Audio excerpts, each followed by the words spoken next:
Les politiques parlent toujours plus de réforme des retraites. Ils souhaitent tellement repousser l'âge de départ à la retraite que bientôt on va travailler jusqu'à nos 70 ou nos 80 ans. Je me suis donc posé plusieurs questions. Comment fonctionne notre système des retraites? Est-ce qu'il est destiné à disparaître? Et est-il le plus pertinent compte tenu du contexte actuel et à venir? On va donc voir tout ça dans cette vidéo. Et restez bien jusqu'à la fin de la vidéo parce qu'on va faire une simulation pour vérifier si notre système de retraite est toujours juste, s'il est toujours rentable au niveau individuel pour un individu lambda et s'il est toujours le plus pertinent. Partie 1. Comprendre le système actuel. Pour commencer, comment fonctionne notre système des retraites? En France, on utilise un système par répartition. Ça veut dire quoi? En gros, les actifs, c'est-à-dire les personnes qui travaillent aujourd'hui, cotisent pour financer les pensions des retraités, qui eux à l'époque avaient cotisé pour leurs retraités. Et en échange, selon plusieurs paramètres, quand ces actifs arriveront à leur retraite, ce sont les nouveaux actifs qui cotiseront pour eux. Ce système de répartition, il était adopté en 1945 au lendemain de la Seconde Guerre mondiale pour plusieurs raisons. Tout d'abord parce que les conditions étaient très mauvaises pour un système par capitalisation. Alors un système par capitalisation, qu'est-ce que c'est? C'est en fait un système dans lequel chacun est responsable de sa retraite, chacun épargne et investit tout au long de sa vie, tout au long de sa carrière pour financer sa retraite. Ce système donc par capitalisation, il n'était pas viable à l'époque à cause notamment de l'inflation qui était très élevée au lendemain de la guerre, qui a même atteint à cette époque des 50% par an. Les pays qui avaient un système par capitalisation avaient donc été détruits à cause de l'inflation. Il fallait en fait un système solidaire et résilient qui n'était pas dépendant de l'accumulation d'épargne et qui était insensible à l'inflation. De plus, dans les années 50, il y avait environ 5 personnes en âge de travailler pour un retraité.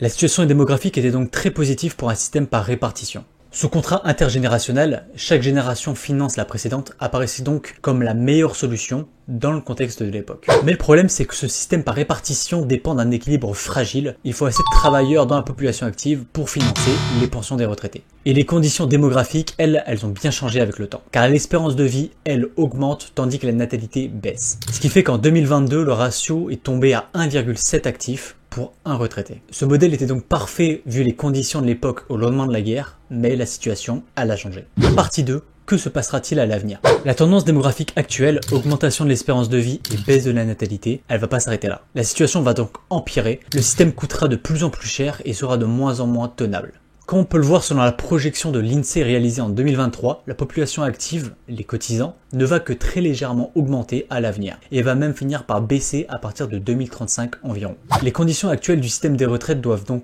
évoluer pour s'adapter en fait à la situation démographique. Mais que peuvent faire les gouvernements pour pallier à ces problèmes? Partie 3. Les alternatives possibles.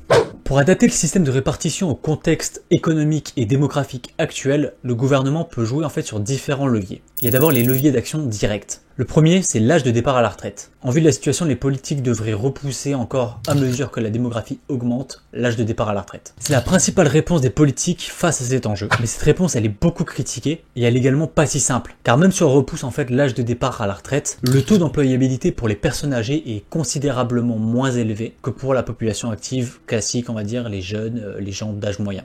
Un autre levier sur lequel jouer, c'est le montant des pensions. Verser moins de pensions pour les retraités. Certains veulent désindexer les retraites de l'inflation ou même faire payer des impôts aux retraités. Mais également, il n'y a personne qui veut ça parce qu'il y a déjà une très grande précarité chez les retraités. Et le dernier levier d'action directe, ce serait de jouer avec les prélèvements. Augmenter les prélèvements. Mais ça pourrait pénaliser l'économie, d'une part car les charges patronales seraient plus élevées et donc ça pourrait désinciter les employeurs à employer du monde, mais aussi car les salariés auraient moins de revenus et donc pourraient moins dépenser chaque mois, ce qui donc est très néfaste pour l'économie. Et donc ça également, personne n'en veut. Ensuite, il y a les leviers d'action indirects. Le premier, ce serait d'essayer de faire augmenter la population active en favorisant la natalité ou l'immigration. Pour à long terme, en fait, faire augmenter la population active. Mais les effets sont pas garantis parce qu'en fait, si la population active augmente mais que l'économie, elle, bat de l'aile, et ben ça créera simplement plus de chômage et ça aura aucun impact positif. Un autre levier d'action indirect, ce serait d'encourager les seniors à travailler volontairement plus longtemps, afin qu'ils prennent en fait leur retraite plus tard. Mais ça reste également très compliqué, comme je l'ai dit, le taux d'activité parmi les personnes âgées est beaucoup plus faible que pour le reste de la population.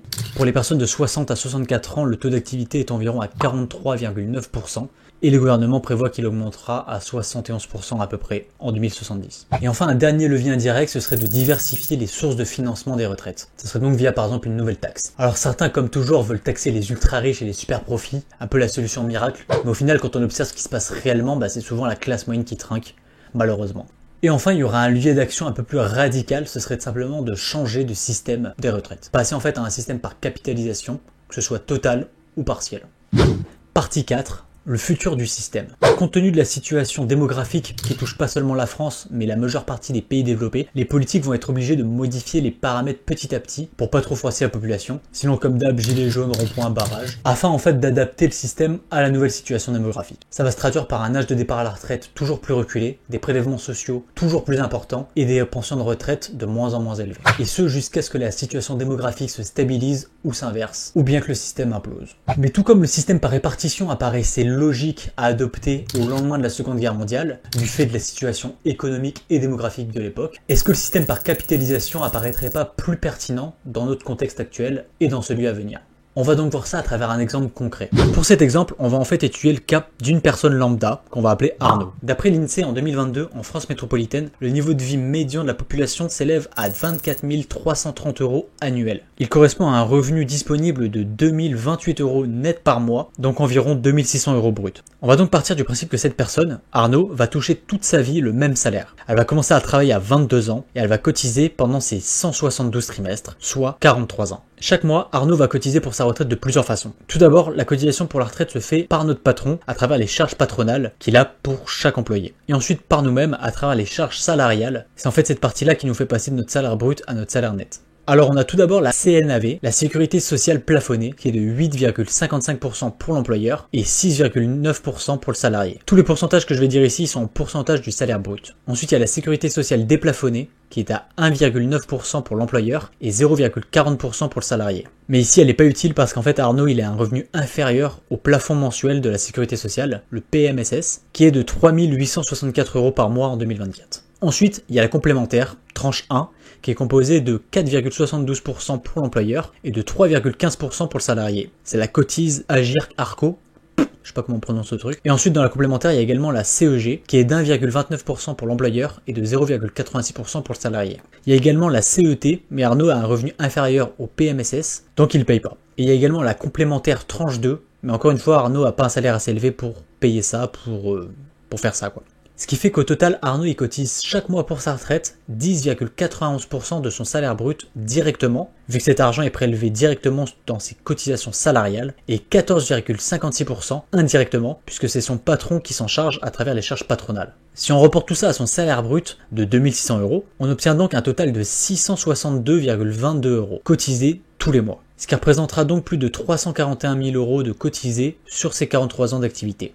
Donc ça, c'est la somme qu'il a cotisée tout au long de sa carrière. Mais combien est-ce qu'il va obtenir à sa retraite? Pour la pension de retraite CNAV, pour obtenir une retraite à taux plein, qui correspond donc à 172 trimestres de cotisation, on obtient donc la pension de retraite à taux plein avec cette formule. C'est la moyenne des 25 meilleures années de revenus fois 50%. On obtient donc ici 15 600 € de pension brute par an. Ensuite, il faut calculer la complémentaire. On applique la formule suivante. Salaire annuel fois taux de calcul de points, qui est égal à 6,2% si le salaire est inférieur à 46 368 €. On divise ensuite le tout par 19,63 environ, qui est le salaire de référence. En gros, c'est le coût d'un point. Tout ça nous donne donc le nombre de points obtenus chaque année, et on multiplie donc ça par 43, le nombre d'années de cotisation. Ça donne un total de 4236,9 points environ, et on va donc multiplier ça par le prix de reprise d'un point. La valeur de service de points de Argy Carco est fixée à 1,4386 € à partir du 1er novembre 2024. On obtient donc 6 095,20 € de complémentaire brut par an. Au total, on a donc une pension de 21 695,20 € brut par an, ce qui revient donc à 20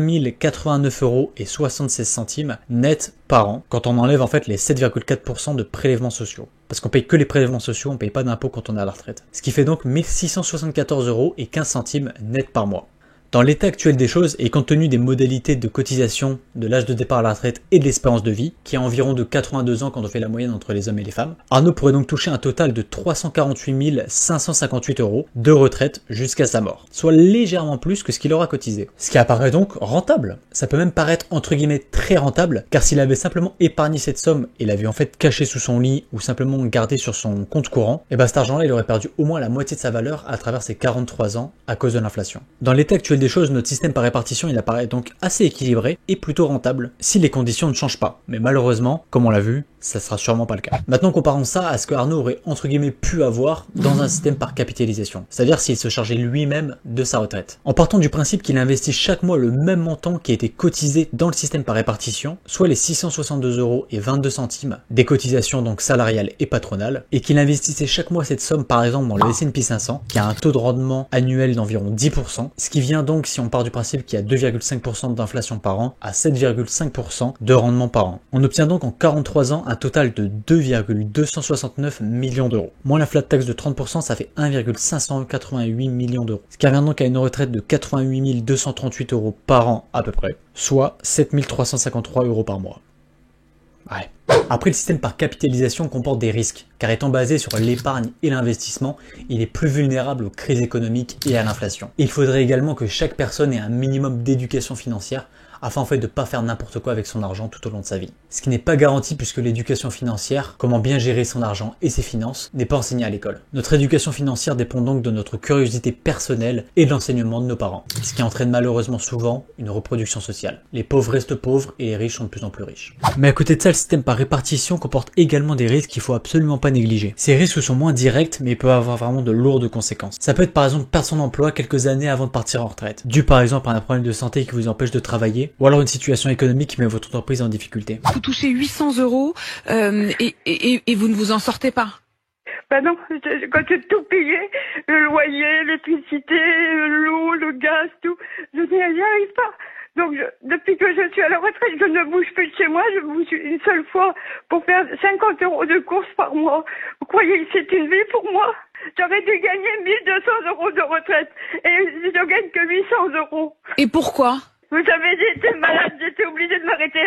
Là, je suis obligée de vendre ma maison parce que je ne peux plus payer le crédit de 400 €. Vous croyez que c'est une vie? Il y a également le fait que dans ce système de répartition-là, on n'a pas du tout le contrôle sur notre retraite et donc sur notre avenir. Si demain l'État décide de repousser l'âge de départ à la retraite de 5 ans, eh ben on n'a pas le choix. Pour avoir notre retraite à taux plein, on sera obligé de travailler 5 ans de plus. Pareil si les pensions diminuent ou si les prélèvements augmentent. Donc voilà, le but de cette vidéo, c'était pas de cracher sur notre système de retraite actuel, mais simplement de se poser les bonnes questions, essayer de comprendre en fait comment notre système de retraite fonctionne, comprendre en fait ses enjeux et sa pertinence. Parce que j'entends souvent des gens dire j'ai travaillé, j'ai cotisé toute ma vie, c'est pas normal que je finisse avec une retraite aussi basse. Mais comme on l'a vu, et si je me suis pas trompé dans les calculs et dans les 6000 cotisations différentes, c'est quand même vachement embrouillant comme truc, bah le système actuel il est quand même plutôt équilibré dans les conditions actuelles et d'un point de vue officiel. Car la situation en fait elle peut beaucoup se dégrader pour beaucoup de personnes, notamment pour les personnes qui ont environ genre la soixantaine et qui sont obligées en fait de prendre leur retraite de façon anticipée parce qu'ils parviennent tout simplement pas à trouver un emploi, ce qui implique donc un abattement sur la retraite. Les gens touchent le minimum retraite,